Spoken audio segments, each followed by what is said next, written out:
PSA nakapagtala ng pagbaba ng bilang ng mga Pilipinong walang trabaho at kapakanan ng mga bata sa Pilipinas patuloy na tinututukan ng gobyerno.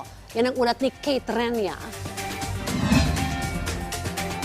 Tuloy-tuloy ang pagbuti ng takbo ng ekonomiya sa bansang Pilipinas, base na rin sa huling quarter ng 2023, ayon kay Joey Concepcion, ang founder ng Go Negosyo. Ito ang pahayag ni Concepcion kasunod ng pagbaba ng bilang ng mga Pilipinong walang trabaho, batay sa pinakabagong labor force survey ng Philippine Statistics Authority. Nabanggit pa ni Concepcion na dapat mabigyang pansin din ang pamamahagi sa kanila ng tulong katulad na lang sa mga micro-small enterprises o MSMEs. Samantala, naniniwala si Undersecretary Angelo Tapales ng Council for the Welfare of Children na dapat tutukan ng kapakanan ng kabataan.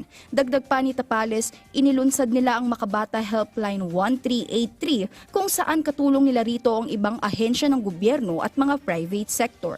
Para naman maging child-friendly, patuloy rin ang pagbibigay nila ng capacity building at assistance sa mga LGU. Dagdag niya na sa proseso ang kanilang pag-aayos ng Presidential Awards of the Child-Friendly at sa taong 2025, posibleng mailabas ito at maibahagi ang child-friendly programs. Kate Renia, para sa Bayan.